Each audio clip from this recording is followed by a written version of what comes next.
매스컴을 통해서 참 많은 이야기가 들립니다. 코로나 이전의 상황으로 되돌아가는 것은 불가능한 것 같다.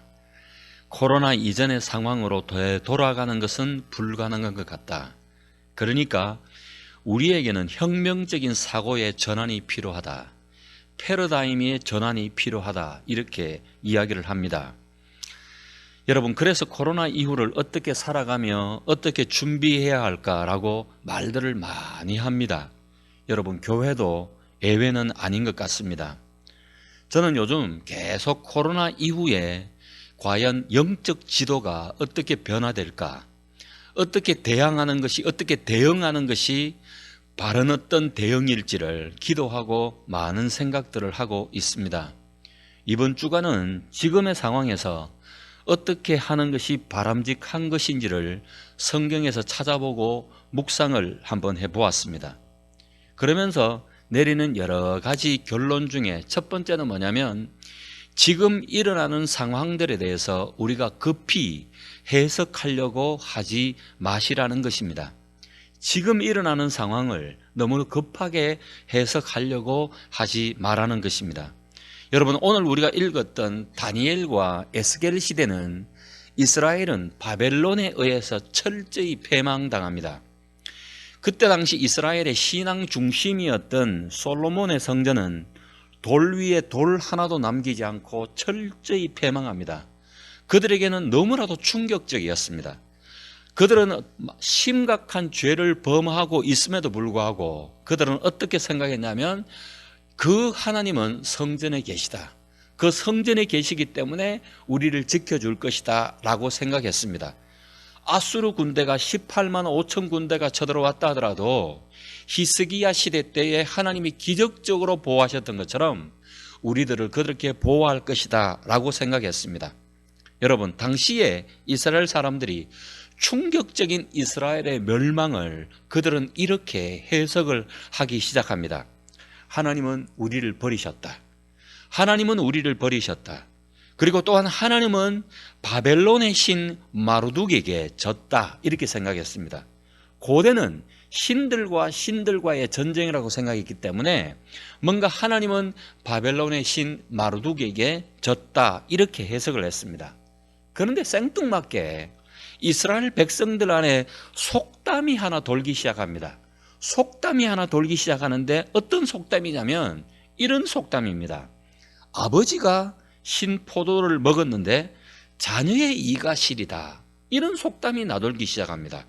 여러분, 그 뜻들은 뭐냐면, 아버지가 신 포도주를 먹었다면 그 아버지의 이가 시려야 되는데 자녀의 이가 시리다는 겁니다.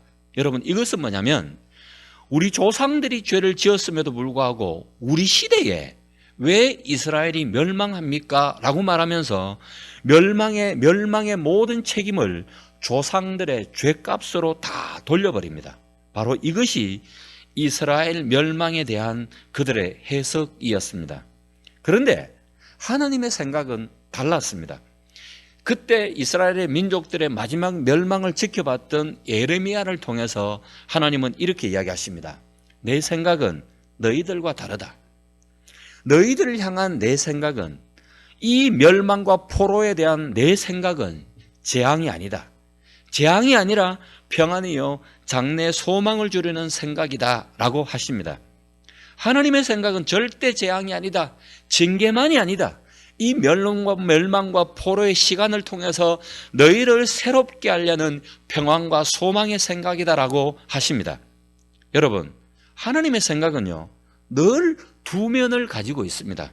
하나님의 생각은 늘 두 면을 가지고 있습니다. 하나님의 생각과 계획은 늘 두 면을 가지고 있는데, 징계임과 동시에 이것을 통해서 뭔가 새롭게 하려는 평안과 소망을 주려는 생각과 계획으로 하나님은 늘 두 면을 가지고 있다는 것입니다. 사랑하는 여러분, 지금 일어나고 있는 이 코로나에 대해서 학자들과 심지어 교회 지도자들도 너무나도 성급한 해석을 하려고 합니다. 여러분, 또한 우리들도 그들의 해석에 귀를 기울이고 우리 나름의 결론과 우리 나름의 해석을 하려고 합니다. 여러분, 코로나는 이 시대의 재앙이요 하나님의 징계 맞습니다. 그러나 재앙이요 징계일 수 있지만 이 징계와 소망을 통해서 이 징계를 통해서 새롭게 하시려고 하시는 하나님의 평안이요 소망인 것도 하나님의 계획이고 하나님의 생각이라는 것들을 우리는 항상 명심해야 합니다. 여러분, 욥에게, 우리가 잘 아는 욥에게 생각지도 않았던 엄청난 재앙의 바람이 불어 닥쳤습니다. 그렇게 그들을 위로하러 왔던 욥의 친구들도 일괄적으로 욥의 재앙에 대해서 이렇게 해석을 합니다. 이런 재앙은 너의 죄 때문이다. 너의 죄 때문이다. 그래서 빨리 회개해라. 이렇게 이야기합니다. 그 친구들의 계속적인 그런 해석들에 욥은 이렇게 변명합니다. 나의 죄로 인한 재앙일 수 없다.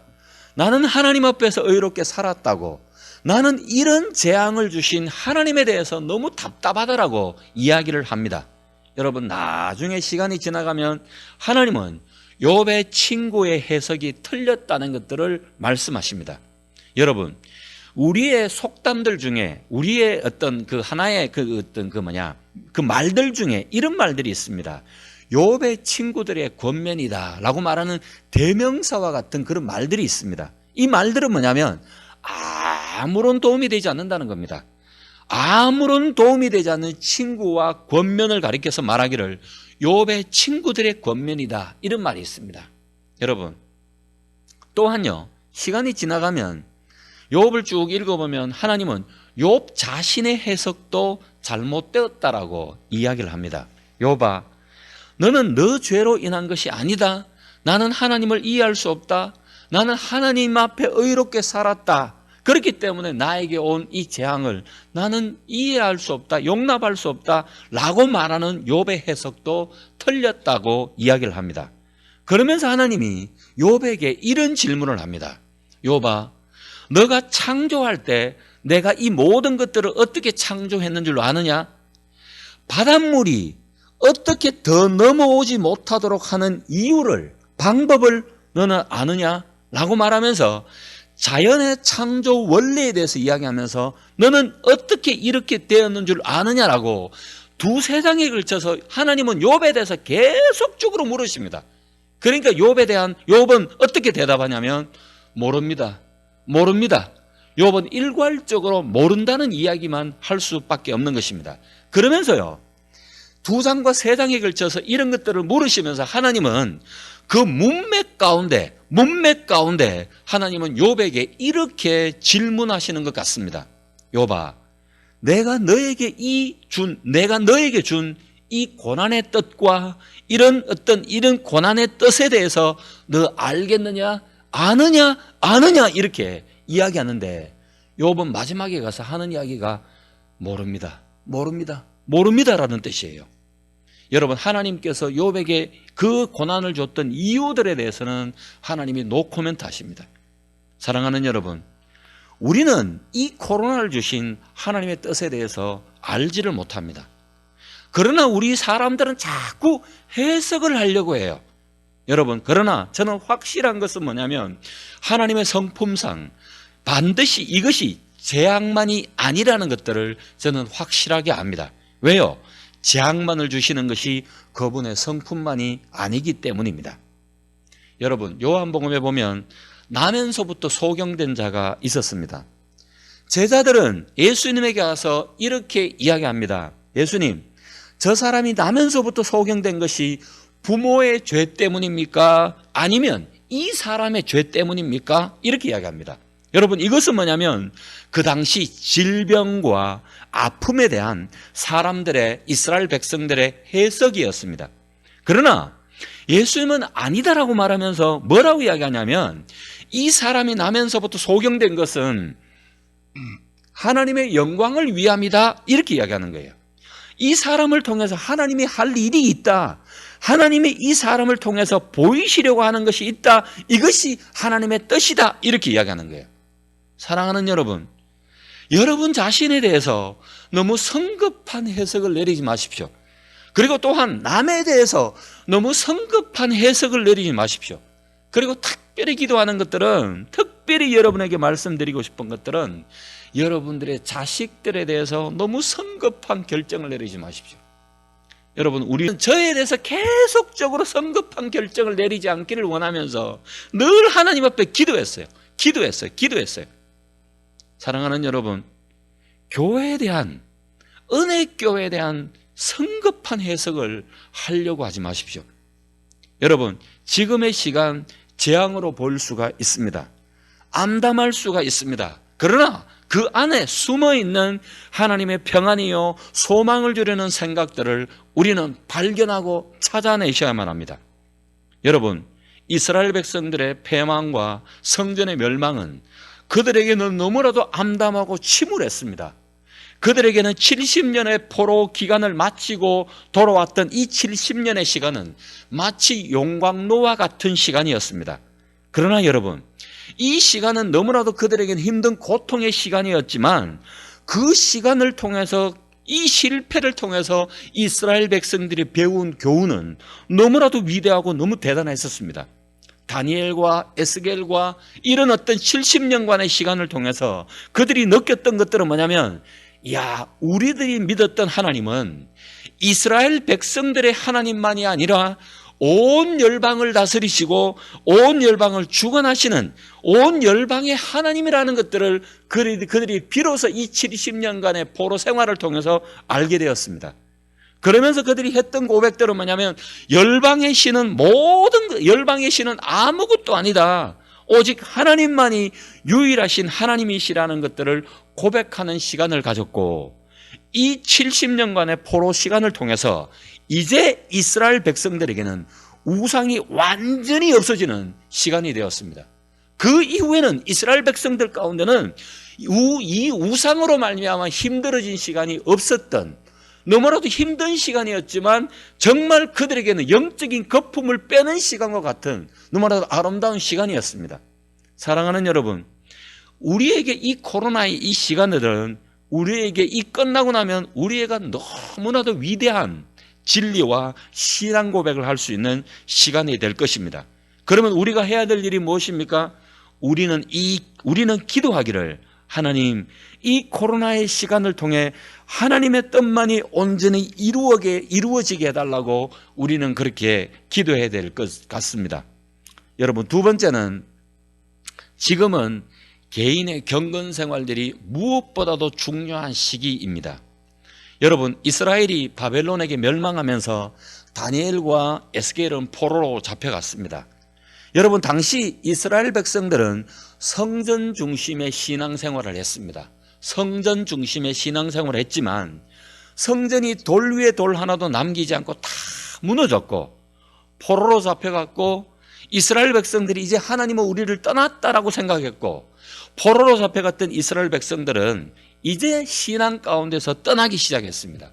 그리고 또한 그들은 하나님을 버리고 패권 국가였던 바벨론의 신 마르둑과 다른 많은 신들을 섬겼습니다. 그러면서 이들이 생각했던 것들은 뭐냐면, 하나님의 뜻대로 살아가는 것은 너무나도 시대에 뒤떨어진 것으로 생각을 했습니다. 여러분, 그런데 당시 포로로 잡혀갔던 다니엘은 이런 환경이 변하지 않음에도 불구하고, 성전이 무너졌죠, 포로로 잡혀왔죠, 사람들은 다 떠나가죠. 그때의 이 다니엘의 위대함과 다니엘의 됨은 뭐냐면, 그는 하나님의 뜻대로 살기로, 뜻을 정한 인생을 살기로 그는 결심합니다. 하나님의 말씀대로 살기로 뜻을 정했습니다. 그리고 여러분, 그는 왕을 섬기는 자리에 있었습니다. 여러분, 왕을 섬기는 자리에 있었기 때문에 왕이 주는 음식과 포도주로 말미암아 자신은 풍족하게 누릴 수 있는 위치에 있었습니다. 그럼에도 불구하고 그는 왕이 주는 음식과 포도주로 자신을 더럽히지 않기로 뜻을 정한 인생을 삽니다. 여러분, 왕이 주는 음식과 포도주가 왜 더럽습니까? 왕이 주는 음식과 포도주는 먼저 이방 신들에게 제사를 드리고 난 이후에 먹는 제사 음식이었기 때문에 그는 뭔가 이 왕이 주는 것으로 더럽히지 않기로 결심하며 물과 채소만 먹기로 결정합니다. 여러분, 그리고 난 이후에 오늘 우리가 읽었던 바벨론 왕과 바벨론 신 이외에 다른 신들을 섬길 경우에는 사자굴에 던져진다는 조서가, 왕의 도장이 찍혀져 있는 왕의 조서가 이곳저곳 다 붙었습니다. 만약에 사자굴에 던져진다는 것들을 알매도 불구하고 이 다니엘은 자신의 집으로 돌아가서 예루살렘으로 향한 창문을 열고 어떻게 해요? 전에 행하던 대로 하루에 3번씩 무릎 꿇고 기도를 합니다. 여러분, 이 말씀 이후에 다니엘서 9장에 가면요, 다니엘이 또한 무엇을 하냐면 에레미야의 성경을 읽습니다. 여러분, 그때는 제대로 성경이 복사되질 않았습니다. 필사가 되지 않았어요. 어렵게 구한 때 이 다니엘은 뭔가 하나님 앞에서 에레미야의 성경을 봅니다. 에레미야의 성경을 보다가 70년 만에 이 이스라엘은 포로에서 돌아갈 것이다라는 말씀을 발견합니다. 발견을 하고 어떻게 되냐면 금식하고 하나님께 기도하는 장면을 보게 됩니다. 여러분, 이것이 이스라엘이 멸망하고 포로가 된 땅 가운데서도 아무런 소망이 없고 암담한 그 어떤 바벨론 땅 그곳 가운데서 다니엘이 드렸던 예배와 기도의 삶의 모습입니다. 사랑하는 여러분, 지금은 코로나로 많은 교회가 온라인으로 예배를 드립니다. 여러분, 현재로서는 교회의 개인적인 소그룹 모임도 자제해야 되는 입장입니다. 여러분, 사랑하는 여러분, 저희 어머니는요 지금 90세입니다. 교회를 평생 섬겼습니다. 어머니는 교회를 100m 더 이상, 200m 더 이상 떨어져 본 적이 없는 어머니입니다. 그런데 여러분, 요즘은 어머니가 90세를 넘었다는 이유로, 감염에 약하다는 이유로 자의반 타의반 교회에 나가시지를 못합니다. 여러분, 또한 지금 이 시간에는 감염에 취약한 어린아이를 둔 부모들은 모여서 드리는 예배를 많이 걱정하고 있습니다. 여러분, 그리고 공공기관과 교육기관에 일하는 직원들과 교사들은, 제가 아는 후배 교사들은 비공식적으로 예배 모임에 참석하는 것들을 자제해달라고 부탁받는 이 시점입니다. 제가 아는 친구들이 뉴질랜드나 호주에 이런 데가 있습니다. 뉴질랜드 같은 경우는 아예 교회 모임을 예배를 드리지 못하도록, 예배를 드릴 수 없도록 폐쇄해버렸습니다.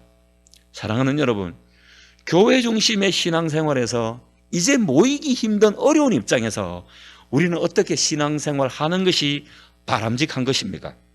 여러분, 당시에 이스라엘 포로들은 잡혀갔고 성전이 무너진 상황에서 모일 수 없는 입장에서 그들은 어떻게 신앙생활을 했습니까? 여러분, 당시에 포로기에는 성전 중심의 신앙생활이 이제 말씀 중심의 신앙생활로 바뀌었습니다. 그리고 성전 중심의 신앙생활에서 회당 중심의 신앙생활로 그들의 신앙생활은 바뀌어졌습니다. 여러분, 성전이 없다 보니까 이스라엘 사람들이 사는 곳에 중심으로 성인 10명만 있으면 장소를 정해놓고 말씀을 배우고 예배드리는 모임이 생겼는데, 우리는 이것을 가리켜서 회당이다 이렇게 이야기했습니다. 여러분, 함께 예배드리기 힘든 이 시점에 우리들의 하는 것들은 뭐냐면, 다니엘처럼 개인적으로 전에 행했던 것처럼 우리의 삶의 경건생활의 중요성이 너무나도 부각되어졌습니다.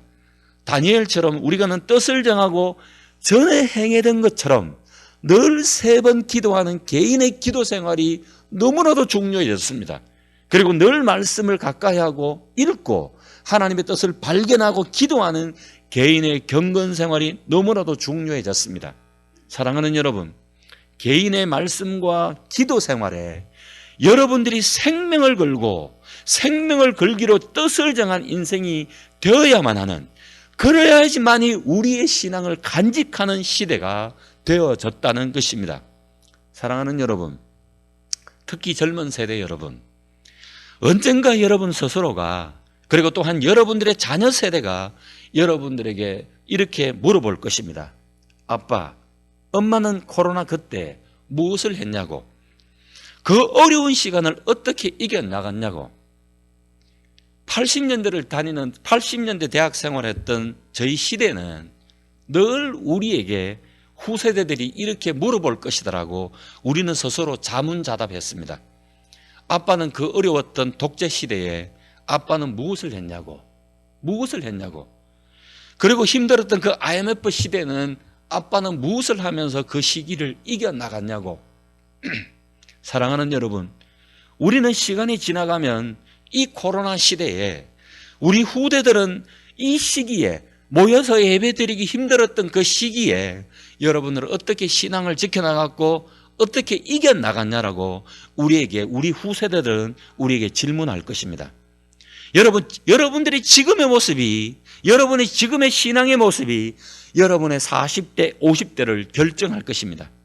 여러분, 지금 여러분들이 이 어려움을 기도와 말씀으로 이겨나간다면 나중에 어려운 시간이 다가올 때 동일하게 지금처럼 그때도 동일하게 기도와 말씀으로 이겨나갈 것입니다. 여러분, 저에게는 너무나도 마치 전쟁과 같은 암담한 시간이 있었습니다. 암담한 시간이 저는 개인적으로 IMF 시간이었습니다.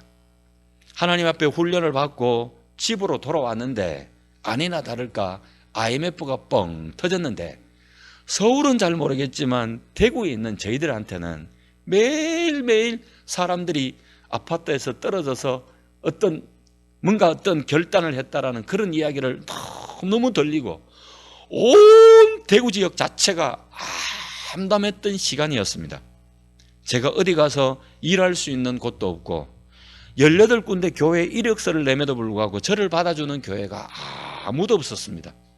여러분, 그럴 때 제가 할 수 있었던 유일한 일들은 일당 24,000원을 받아가면서 아파트에 가서 공사 현장에서 노가다 하는 일이었습니다. 그것이 2년이 지나고 3년이 지나고 암담한 시간이었지만 저는 참 죄송합니다.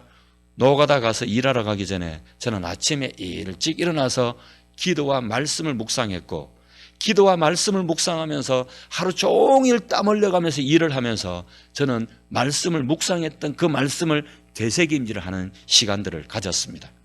사랑하는 여러분, 포로가 된 다니엘처럼 지금 이렇게 모여서 예배드리고 기도하기 힘든 이 시간 또한 올지도 모르는 이 시간에 사랑하는 여러분, 뜻을 정한 인생을 사십시오. 그리고 전에 행하던처럼 기도와 말씀의 성실성과 지속성 있는 삶을 살아가십시오. 그리고 이것에 여러분의 우선순위를 두십시오. 그러면 그러한 삶을 살아갈 때 하나님은 다니엘과 또한 그 친구를 불뭇불 가운데 사자의 굴 가운데도 보호하실 것입니다. 그리고 그 다니엘의 이름의 뜻대로 하나님은 재판장이 되셔서 우리들의 삶이 옳았다는 것들을 인정해주는 시간을 가지게 될 것입니다. 여러분, 다니엘과 같이 함께 살았던 시대가 함께 포로로 잡혀와서 살았던 사람이 누구냐면 에스겔입니다. 여러분, 다니엘은 왕궁에 살았다면 에스겔은 그발 강가에서 뭔가 집단 수용소에서 살았던 것 같습니다. 여러분, 그발 강가가 뭐냐 이렇게 이야기하시는데 그발 강가는 티그리스 강, 유프라테스 강 쪽에 있는 지역이었습니다. 여러분, 바벨론은 유다 포로들을 이 티그리스 강, 유프라테스 강에 댐을 만드는데 그 인력을 투입했던 것 같습니다. 여러분, 에스겔은 제사장 출신입니다.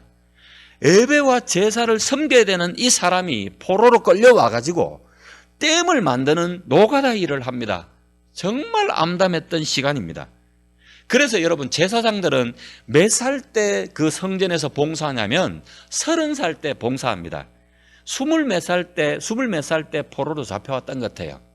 30살 때쯤 되어서 댐을 공사하는 노가다 일을 하는 그 시점에 암담한 그 장소에 성전의 일을 봉사하는 30살 때에 그발 강가에서 여러분, 암담한 그 현실에서 하늘의 문이 활짝 열립니다.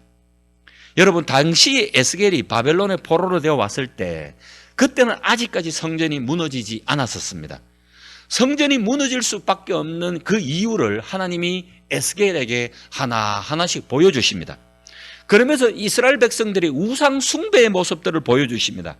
그리고 난 이후에 성전에게 임했던 하나님의 영광이, 성전 안에 임했던 하나님의 영광이 하나님의 성전을 휙 돌면서 돌아보시고 난 이후에 하나님의 영광이 그 성전을 떠나버립니다. 여러분, 영이 떠나니까 얼마 되지 않아 성전은 무너지고 이스라엘은 최종적으로 돌 위에 돌 하나도 남기지 않고 다 무너집니다. 여러분, 하나님의 영이 계시지 않는 성전은 성전이 아닙니다. 여러분, 그런데 중요한 문제는 뭐냐면 이 하나님의 임재를 상징하는 이 하나님의 영이 어디로 가십니까? 어디로 가시냐면 하늘나라로 가십니까? 하늘나라로 안 가시고 생뚱맞게 어디로 가시냐면 이스라엘의 포로가 되어 있는 바벨론의 포로된 백성 가운데 하나님의 영이 가시는 거예요. 영이 임하시는 거예요.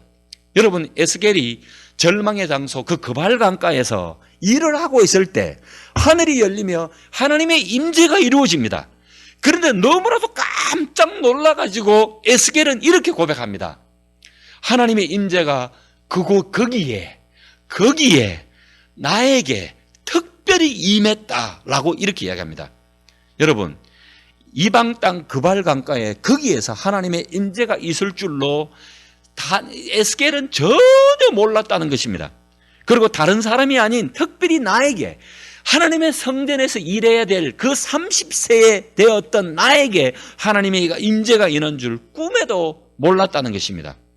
여러분, 우리가 하나님의 뜻을 정하여 하나님의 뜻대로 살아가기로 결정하고 말씀과 기도의 생활에 힘쓸 때 절망이 가득한 그곳에 하나님의 특별히 나에게 임재하실 줄로 믿습니다.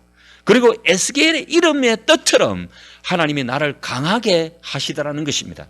사랑하는 여러분, 죄송합니다. 저는 IMF의 시간을 통해서 제 안에 있는 거품이 다 빠졌습니다. 다 빠지고 그곳 가운데서 정말 하나님이 마치 에스겔의 이름의 뜻처럼 하나님이 나를 강하게 붙들어주는 시간이었다는 것입니다. 여러분, 한 가지만 더 이야기하고 마치려고 합니다. 지금은 모임도 가지기 어려운 이 시기에 여러분, 모일 수 있는 가장 작은 모임이 저는 가정이라고 저는 생각합니다. 이때 가장 중요한 역할을 해야 되는 곳이 어디냐면 저는 가정이 되어야 된다라고 믿고 있는 사람입니다. 여러분, 가정에서 자녀들에게 우리는 신앙으로 교육해야만 합니다. 왜 이 시기에 말씀이 필요한지, 왜 기도가 필요한지, 왜 가정예배가 필요한지 차근히 설득하고 설명해야 합니다. 나라의 어려움을 이야기하고 교회의 어려움을 이야기하고 신앙의 어려움을 이야기하고 잘 설명하고 함께 기도해야만 합니다. 그리고 여러분들이 설득할 자신이 없으면 금식하고 또 기도하고 또 기도하고 하나님이 주신 은혜로 말미암아 자녀들을 눈물로 설득해야만 합니다. 하나님은 특별히 가정이 모여서 한 가지로 예배를 드리고 한 마음으로 기도하는 것들에 대해서 너무 기뻐하시고 응답을 잘 해주십니다.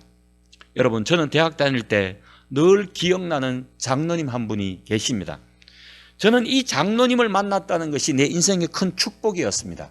지금 이분은 하늘나라에 계십니다. 이분은 우리가 그 집에, 그 장로님 집에 놀러 가기만 하면 늘 우리에게 아름다운 음식으로 대접을 하면서 이구 났나 박구 났나 라고 하시면서 늘 하시는 이야기가 뭐냐면 우리 예배드리자 라고 말하면서 예배를 드리면서 늘 하셨던 말씀이 기억나요. D.L. 무디에 대해서, 스폴츠 목사님에 대해서 말씀하셨던 것들이 아직까지 제 마음 가운데 지워지지 않습니다. 사랑하는 여러분, 우리 자녀에게 기도하자라고 말하는 것들이 어색한 시대가 되었습니다. 예배를 드리자, 우리 금식하자라고 말하는 이 말들이 너무나도 어색한 시대가 되었습니다. 그럼에도 불구하고 우리 자녀들에게 왜 이 시대에 기도가 필요한지, 왜 우리나라를 위해서 기도하는 것들이 왜 필요한지, 우리나라가 없으면 내가 없다는 것들을 우리 자식들에게 인식시켜야만 합니다. 그리고 그렇게 함께 기도하고 함께 찬송하는 그것들이 우리 자녀들로 기억하게끔 하는 영적인 아름다운 추억이 되어야만 합니다. 그리고 함께한 기도 제목 가운데 하나님이 어떻게 역사하셨는지, 어떻게 응답하셨는지 서로를 나누고 간증하게 하셔야만 합니다. 그리고 여러분, 모일 때마다 나라와 민족과 특별히 은혜교회를 위해서 기도해 주십시오. 사랑하는 여러분, 이 코로나 시기에 가정의 역할이, 부모의 역할이 너무나도 소중했던 이 시기가 우리 가운데 돌아왔습니다. 사랑하는 여러분, 이 시기에 우리 자식들과 우리 교회와 내 인생과 이 시대에 대해서 너무 쉽사리 해석을 내리지 마십시오.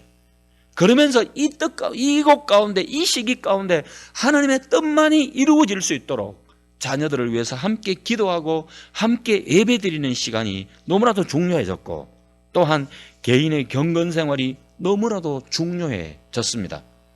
이방포로 된 그때의 다니엘처럼, 에스겔처럼 오늘의 이 힘든 상황 가운데서도, 암담한 상황 가운데서도, 침울한 상황 가운데서도 하나님을 찾기로 뜻을 정한 인생이 되십시오.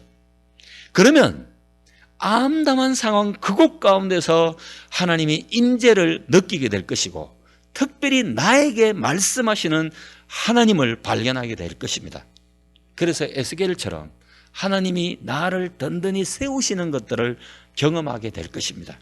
이런 시기를 지나가고 있는 우리 모든 성도들이 정말 이 시대처럼, 에스겔처럼, 다니엘처럼 뜻을 정한 인생이 될 때 하나님은 하나님의 은혜교회뿐만 아니라 우리를 든든히 세우는 귀한 하나님의 시간, 하나님의 사람이 될 줄로 믿습니다.